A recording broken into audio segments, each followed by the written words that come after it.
안녕하십니까? 인생의 복잡한 문제들을 말씀으로 단칼에 해결해주는 김종근 목사의 쾌도 남마입니다.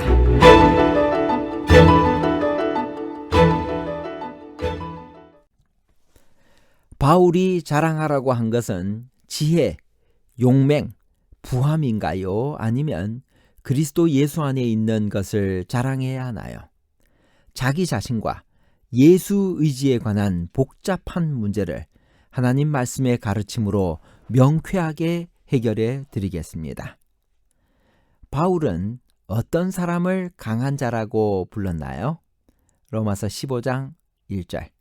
믿음이 강한 우리는 마땅히 믿음이 약한 자의 약점을 담당하고 자기를 기쁘게 하지 아니할 것이라. 우리 각 사람이 이웃을 기쁘게 하되 선을 이루고 덕을 세우도록 할지니라. 바울은 자기를 강한 자라고 불렀는데 만일 채소만 먹는 사람이 약한 자라면 바울도 약한 자라야 합니다. 왜냐하면 바울은 우상 숭배 문제 때문에 채소만 먹기로 결심한 사람이기 때문입니다. 믿음이 약한 자의 약점을 담당한다는 것은 무엇을 말하나요? 로마서 15장 1절. 믿음이 강한 우리는 마땅히 믿음이 약한 자의 약점을 담당하고 자기를 기쁘게 하지 아니할 것이라. 영적으로 강한 신자들은 스스로 확고히 서 있을 뿐 아니라 다른 사람들이 설 수 있도록 도와야 합니다. 믿음이 약한 자의 약점을 담당한다는 것은 갈라디아 6장 2절에 나오는 너희가 짐을 서로 지다와 같이 짐 따위를 지다라는 상징적인 의미로 사용됩니다. 이와 같이 강한 자는 약한 자의 여러 가지 약점들을 짊어져야 합니다. 그러나 강한 자가 연약한 자의 약점을 담당할 때 사랑 안에서 행해야만 합니다. 사랑은 그리스도의 법을 성취하는 열쇠입니다. 믿음이 강한 자가 연약한 자에 대해서 그들 자신의 입장만을 고수하려고 한다면 연약한 자는 시험에 빠져 낙심하게 될 것입니다. 또한 강한 자가 자기 이익을 위해 힘쓰며 약한 자 앞에서 그들의 강함을 뽐낸다고 한다면 약한 자는 믿음에서 돌아서게 될 것입니다. 그러므로 바울은 자기가 모든 성도들의 기쁨을 위하여 자신의 유익을 굳지 않은 것처럼 강한 자도 연약한 자에 대해서 그렇게 하라고 권면하고 있습니다. 아무리 우리 형제가 연약하고 편견을 가진 것처럼 보여도 그들의 복리를 위해 우리의 권리와 욕망을 고집하는 대신 기꺼이 포기해야 합니다. 자기를 기쁘게 하지 않고 각 사람이 이웃을 기쁘게 하라는 말씀을 어떻게 이해해야 하나요? 로마서 15장 2절 3절. 우리 각 사람이 이웃을 기쁘게 하되 선을 이루고 덕을 세우도록 할지니라. 그리스도께서도 자기를 기쁘게 하지 아니하셨나니 기록된 바 주를 비방하는 자들의 비방이 내게 미쳤나이다 함과 같으니라. 이웃을 기쁘게 한다는 말은 이웃이 원하는 것을 다 들어준다는 말이 아닙니다. 그것은 선을 이루고 덕을 세우는 일이어야 합니다. 여기서 선이란 유익한 것을 말합니다. 우리가 서로 받아들이고 이해해야 할 이유는 무엇인가요? 로마서 15장 7절. 그러므로 그리스도께서 우리를 받아 하나님께 영광을 돌리심과 같이 너희도 서로 받으라. 하나님께 영광이란 문법적으로 그리스도가 죄인을 받아들이는 것을 가리킬 수 있고 우리가 서로를 받아들이는 것을 가리킬 수도 있습니다. 어느 쪽이든 하나님의 영광을 높입니다. 받으라, 즉 환영하라입니다. 로마서 14장에서 시작된 전체 논증의 총괄적 결론입니다.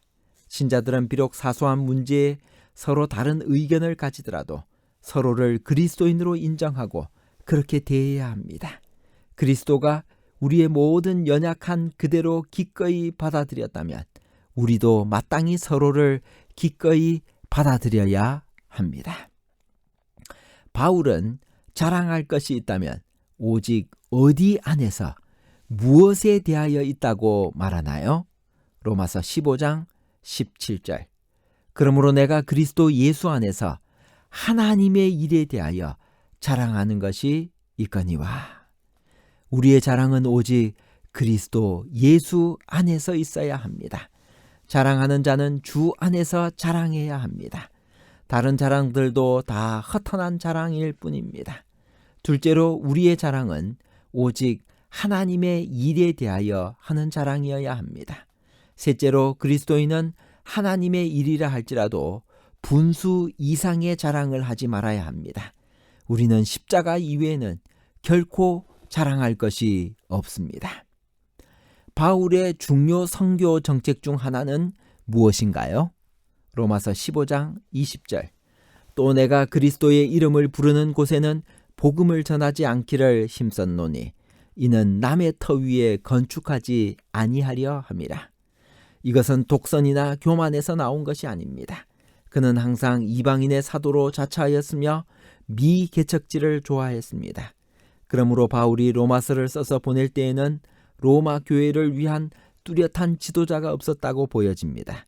만일 베드로가 이때 로마에 있었다면 바울은 그의 정책에 따라 로마서를 써서 보내지 않았을 것입니다.